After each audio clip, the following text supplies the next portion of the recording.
Howdy folks, it is Diecastbuffet here again. Today we have another Darlington throwback to investigate. Today we have the Joey Logano shell pencil throwback, and oh my goodness, this is a cool looking hot rod. So, without further ado, let's go ahead and check it out.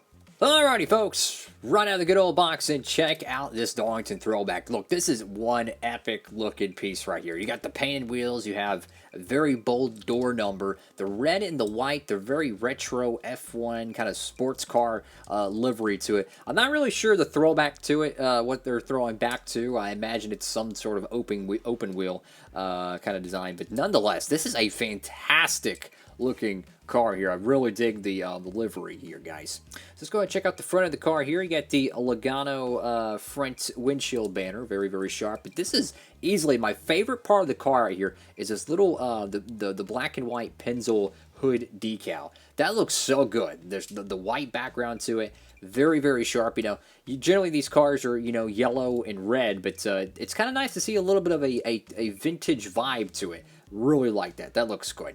Of course, with the Shell logo there, get the forward decal. Go to the front of the car, get Mustang. Very, very sharp looking nose of this car. Of course, final year for this diecast mold, unfortunately, which is, in my honest opinion, the 2019 to 2021 Ford Mustang mold is actually a very, very cool looking piece. Got the Sunoco decal right there. A little bit of a, what is that, confetti?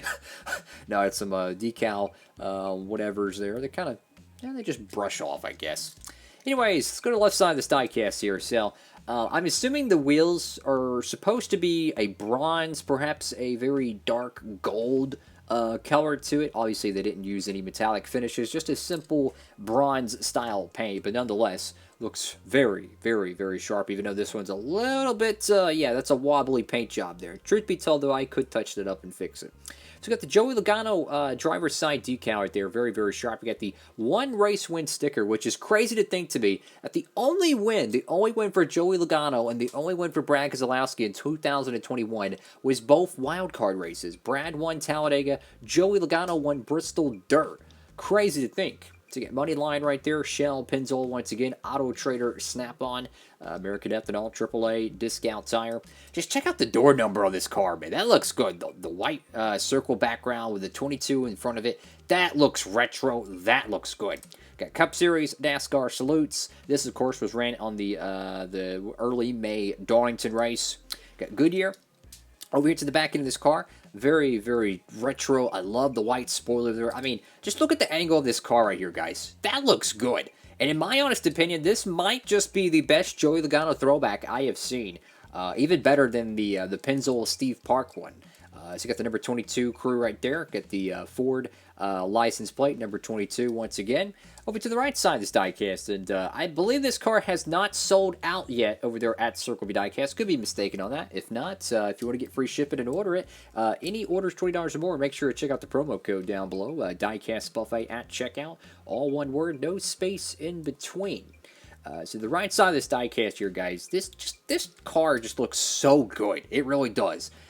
It's very retro, very vintage. Every time I look at this car, I think of like a Formula 1 70s or early 80s livery to it. Very, very nice. Obviously, this wheel is not really painted that well. What it tells me, the reason why these wheels are not painted that well is perhaps the paint is a little bit thick and they only did one coat. That's what I'm assuming. Could be mistaken on that. Also, notice the very retro Goodyear letterers right there. It looks so good.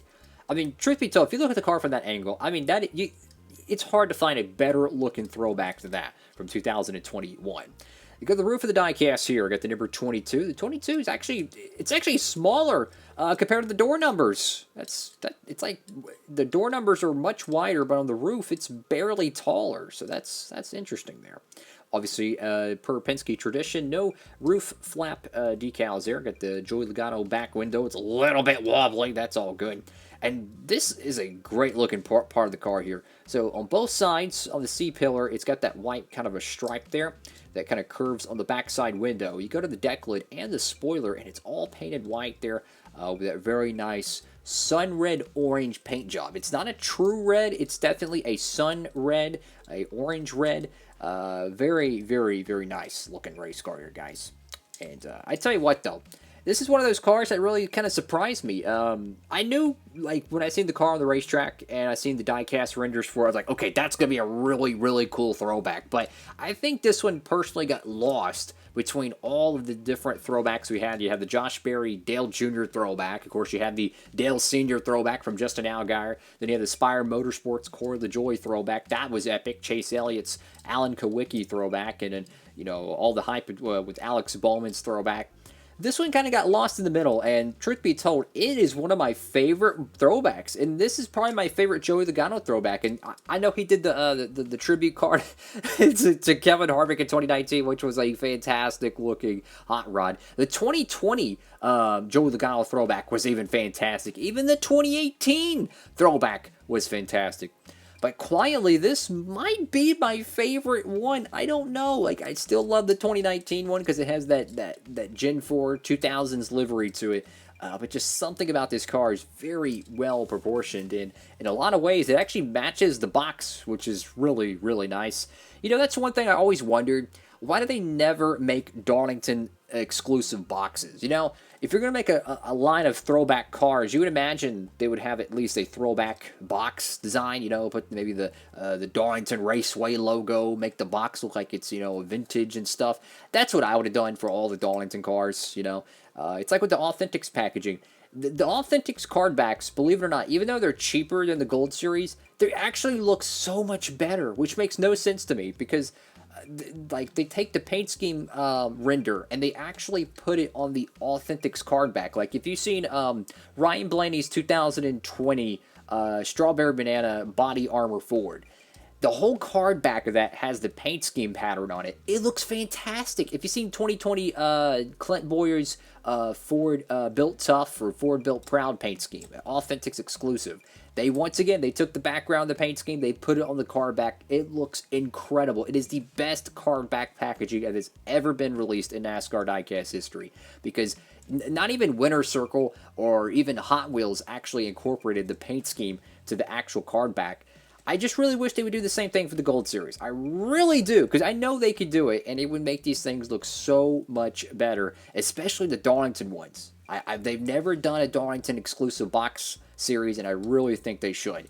Anyways, folks, doesn't matter what I think. What do y'all think? Make sure to comment down below, guys. Thank y'all so much for watching the video. If you can, please give it a huge thumbs up. And for more NASCAR Diecast content, feel free to hit that notification bell, fellas. I appreciate everyone who watches these videos. I got to give this diecast a very respectable 9.7 out of 10. Yes, that's how high I'm going to rate this diecast. I think this thing is a beautiful throwback, and once again, it might even look better on a diecast than it did on the real race car. Have a great one, everybody. Hope you're having a swell day out there. Diecast Buffet, signing off.